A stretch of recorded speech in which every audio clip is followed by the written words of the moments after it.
Welcome to Porch Play Chats, sponsored by the American Association for the Child's Right to Play, or more affectionately titled IPA USA. IPA USA is the USA affiliate of the International Play Association, and as part of our efforts to promote play, we've introduced these Porch Play Chats, which are just conversations with people who are just as passionate about play as we are. I'm Deb Lawrence, and I'm president of IPA USA. With me on the porch today is Carly Bedard. Hi, Carly. Deb?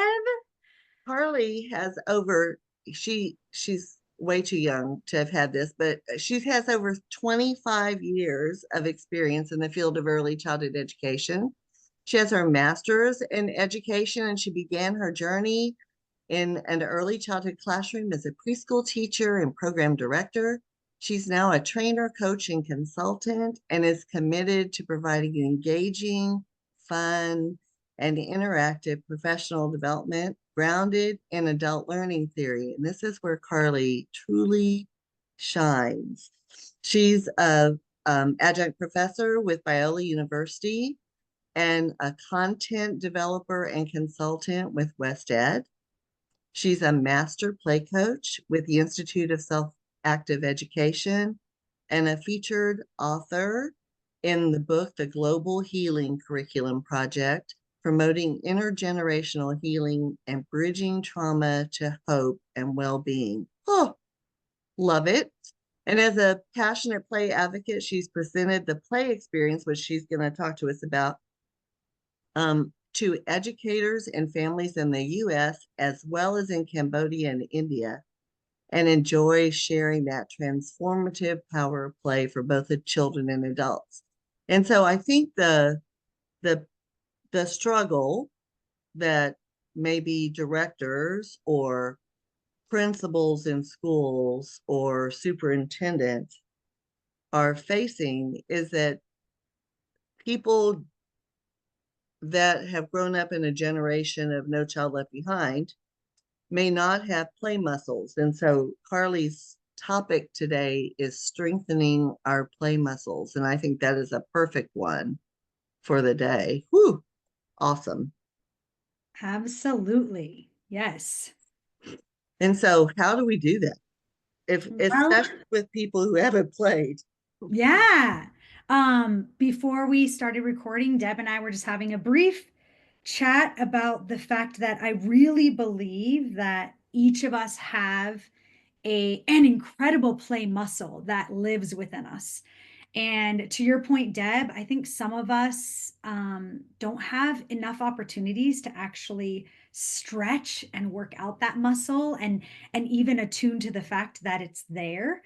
So I think part of my passion is developing experiences for adults that allow them to strengthen that play muscle or reconnect with that play muscle in order for them to then use those same amazing practices with young children.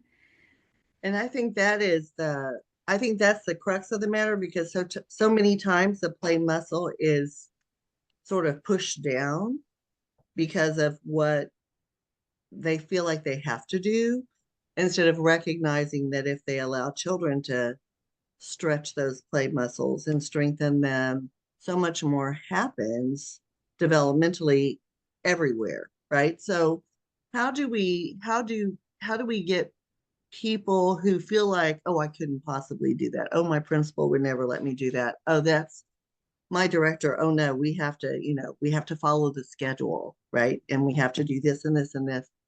How do we help them understand the power that the play muscles can provide in a child's development? Yeah, I think again, it really lies in them having the opportunity, time, space, materials to experience it themselves. To Mm-hmm. because once you and I have both had rich open-ended play experiences based Mm-hmm. on a specific modality of play called self-active play, developed by Dr. Walter Drew and Marcia Nell. It's a set of protocols designed to really help adults tap into that play muscle, reconnect with their inner child, their inner imagination and creativity. And so that includes a set of protocols where you have 20 minutes as an adult to be still, to have open-ended, rich, loose parts materials, and Mhm. to follow your imagination. And after having experienced that myself firsthand and then delivered those types of self-active play experiences, I can see the magical transformation when you have that time to experience it firsthand.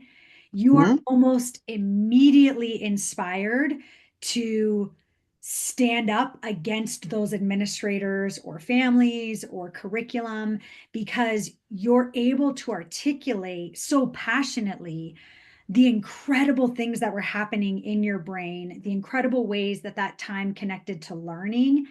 And I Mhm. think even more timely in today's society, the incredible healing Oh. property of that practice.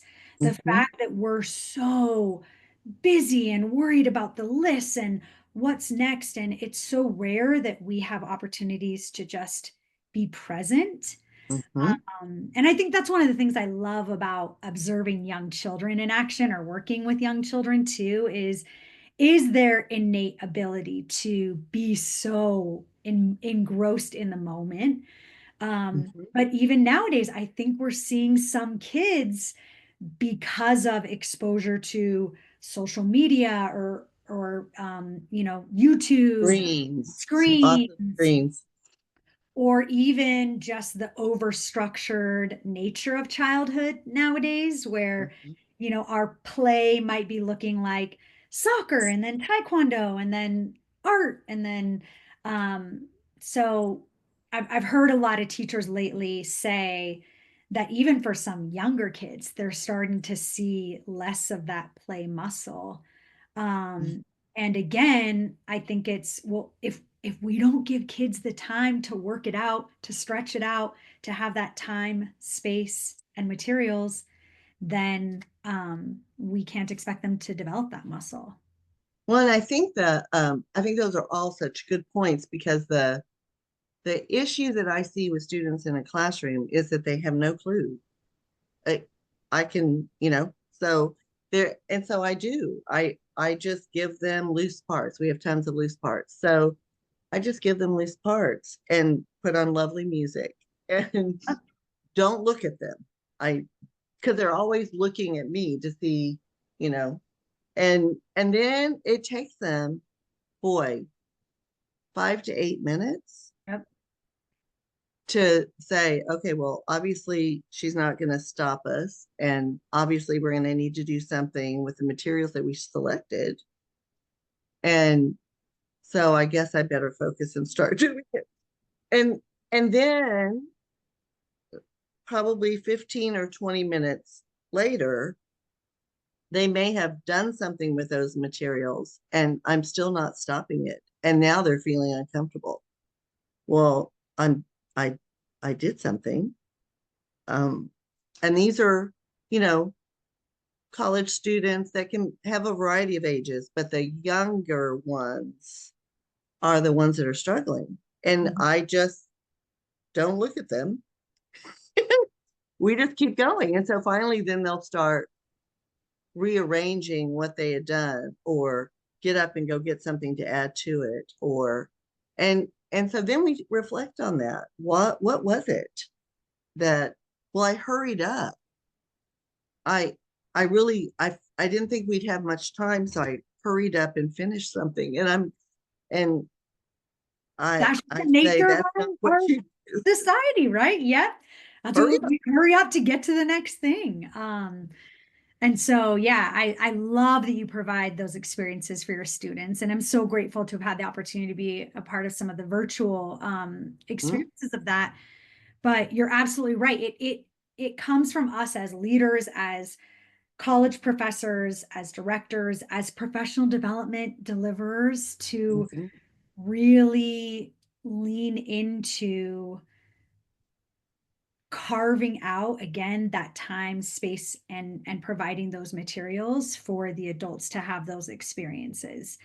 Yeah. I'm so inspired. There's a quote by Loris Malaguzzi that says the wider the range of possibilities we offer children, the more intense will be their motivations and Mhm, the richer their experiences. mhm. And I think that's true, not just for children, but for us as But for adults too. adults, So, yeah. to your point, the wider the range of possibilities, when we bring in inspiring, open ended, loose parts materials, Mhm. that extends that motivation and those rich experiences. It really does. And they feel like, I think first, and I keep going back to the very first time I did the play experience with Walter when I was a participant. And, I was a play person, but, choosing something in that room and then my choice, sitting down and then music playing, and then I don't know what to do with any of this stuff. I mean, what could I possibly do with it? Was a discomfort that when it sets with you and you realize it's not going to be interrupted, you begin to do things and then you're lost. I was absolutely lost in And that the flow state moment. from that Oh, Chiminski talks yeah. about. Absolutely. Yeah. And that's what I hope and dream that everyone can do, because we are in such a fast paced society with so many things that distract us or that we have to keep our pulse on, that giving teachers that opportunity to just be Yeah.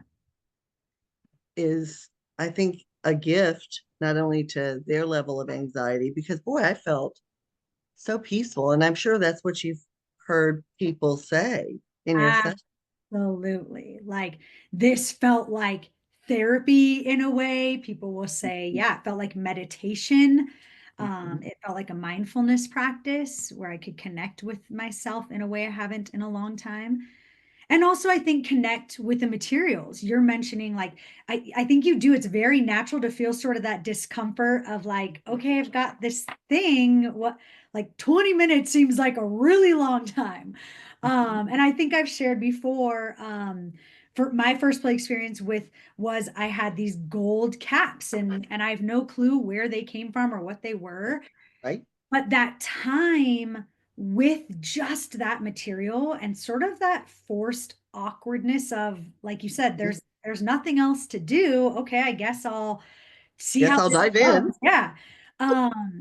It to me, I didn't know at the time this is what it was called, but I recently have learned about the concept of the affordance of materials. Mhm. Matt and Susan, I can't remember their last names, but formerly of Opal Children's Museum, Mhm. Portland School. We'll put their link in the Yeah, because I'm writing it down right now as we're Oh talking. my gosh, they have a new group of educators and leaders that they've joined together with to facilitate professional development and just deep thinking about materials and open-ended play. But they came and did a presentation here in Denver, Colorado, and it was about the affordance of art materials and taking time to just be with one specific type of material. For us, it was watercolors, and to really have that extended time to experiment and Mhm. try something new and try something new. And it really did remind me, kind of like the gold cap experience, of taking time to be with a material and to really stretch and extend the possibilities of what you thought it could or could not do. And I always remember back to when I was in a validator for NAYC, and I was going to a play-based program that was Reggio inspired. And I mean, this was in the 90s. And so I remember getting there, because you have to see how parents are being greeted and everything. So I was there really early, like 7 a.m., I think. And the teacher had this beautiful wicker basket And the children that were there, one teacher stayed to greet children, but she took the group of children, she had like 15, I think, and she took them out to a backyard that had lots of flowers and plants, and it was early spring, and there were daffodils. And she said, which ones which should we cut and bring into the classroom? And so children were pointing out which ones they wanted. And she came in with a basket full of daffodils that she then put in a vase and just stuck in the middle of the table. And then the children were looking at the daffodils and doing all this wonderful, beautiful stuff. And then she put out white paper and yellow and white paint. And just there, nobody had to do it. They could just do it. One little girl sat down and she started with blobs of yellow and white paint on a piece of paper. And then she got another piece of paper. And after, I think she was like 4.5. By the time she'd done the sixth one, it looked like daffodils. It it was just the most beautiful. She had the time, Mhm. she had the materials, she had a provocation, and she was so focused. And she would look at the daffodils and then she would look at the paper. Oh, it was just beautiful Yeah. that she had As that. you're talking, it reminds me too, it was, I believe besides that time and that space that you're talking about, she had that internal motivation. It Oh, wasn't absolutely. nobody else, right? It Nobody told was her. like that Nope. Molly quote. Yeah, it's those rich possibilities. Mhm, And I believe that came from that teacher having a certain posture mhm. and muscle and leaning towards trusting that when we provide time and space and materials, the magic will happen for children. And Yes. And she or he probably had experienced that firsthand in order to bring that process forward, right? and and so I think when we're thinking about helping adults have that opportunity to experience how you get lost in the moment and time just flies. I just remember at the play experience at NAYC that we figured we were going to, I think they said, we'll give you a little bit of time. And so, everybody's like, okay, so 3 minutes. yeah. And then you're like waiting, and then you just go in, and then you're lost into the moment. And then when we got done, when everybody seemed to have been finished, it was like 45 minutes later. Yep. And the first question Walter asked is, how long do you think you played? And we said, oh, it wasn't near enough time. It must have been like 10 or 15 minutes. And he's like, it was 45 minutes. And we're all like, there is no way. The clock, he's got to be lying. I know, Yeah. but that was the power of it. The power of having that space Yeah. and that time and to explore and discover Yep. and to try new things. I Yep. mean, and when you just think about everything that you do in that 45-minute period, I had the little spongy gray things that are sort of magnetic. And so Yeah. some of Okay. them, I love those. And so some of them, stick together, and then, but some of them don't. So they fall over. So then I had to problem solve. How do I get them to be this high thing that I want?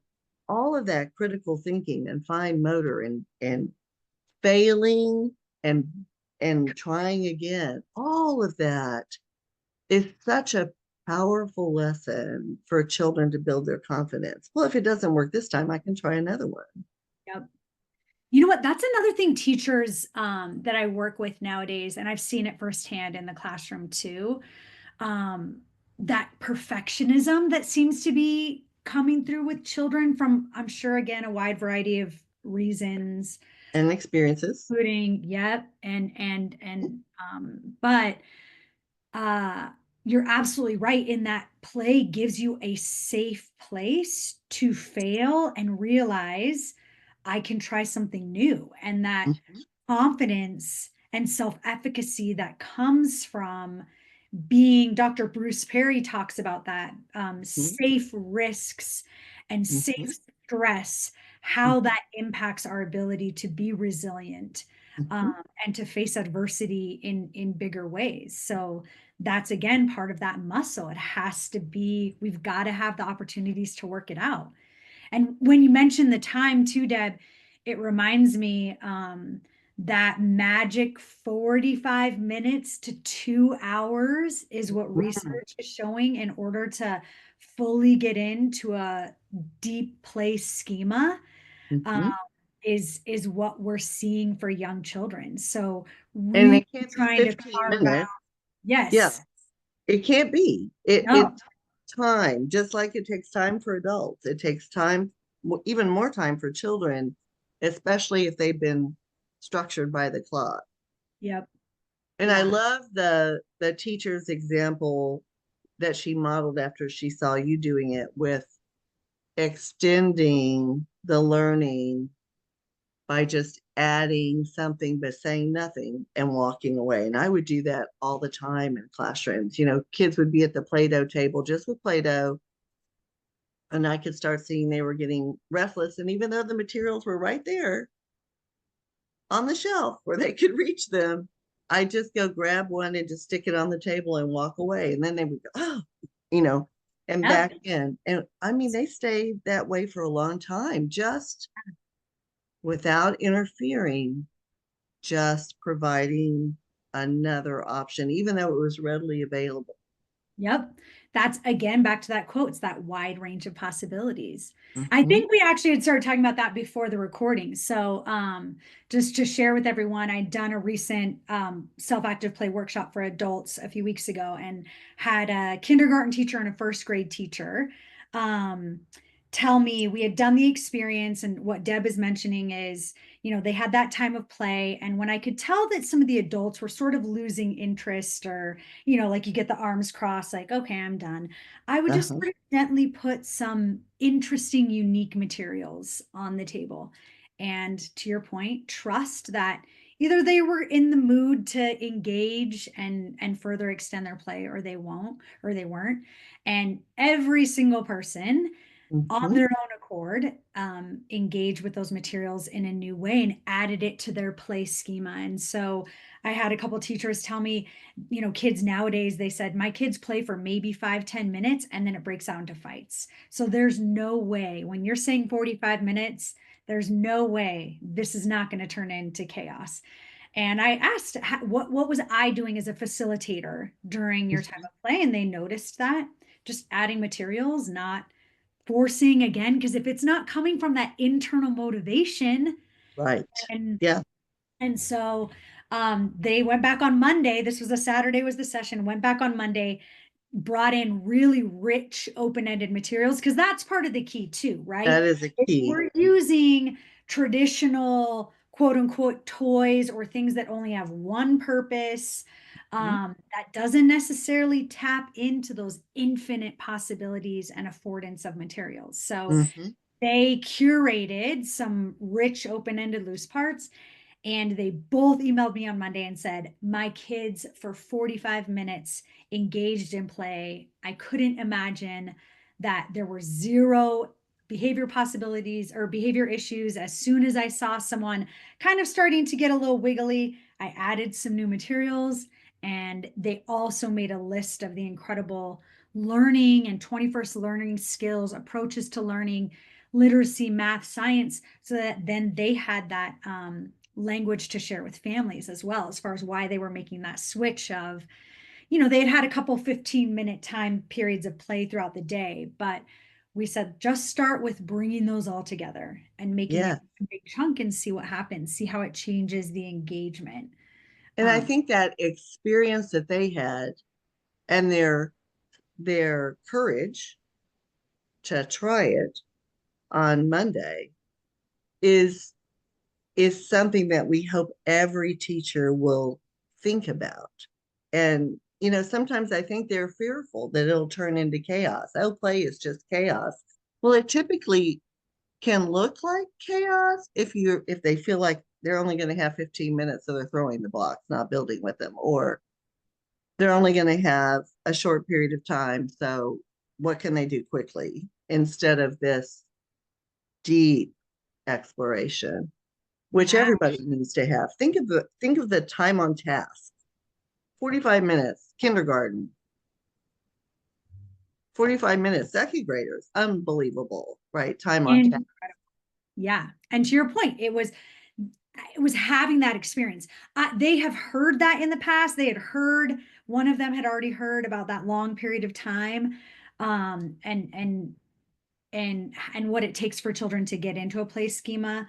But to your point, until you've experienced it firsthand and really see the difference of what that time did in your own mindset, Mhm. and then and like you said, take that courageous, like, what's the worst that could happen, right? Yeah. If I'm already saying, I've got behavior issues, the kids aren't playing for very long anyways, let's just give it a try. And so, yeah, I was so encouraged by their courage to try it. And again, it comes from, they were gifted that time and experience for themselves in order And to, so, that's the too, path. and it was really, really interesting because Kim Adams from California Yeah. was doing a porch play chat this morning, bright and early for her.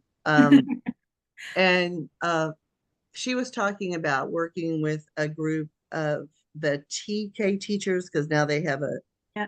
another grade in We California. just, in California, they just decided to invent a grade level. It's Oh just my. what they do. And so these TK, so these preschoolers, um, the teachers were feeling like, we'd like to add more play. We know they need more play, but boy, you know, they don't have the attention span, they don't have the blah, blah, blah. And so, Kim was coaching with them and said, well, what is one thing you could try next week? What's one thing?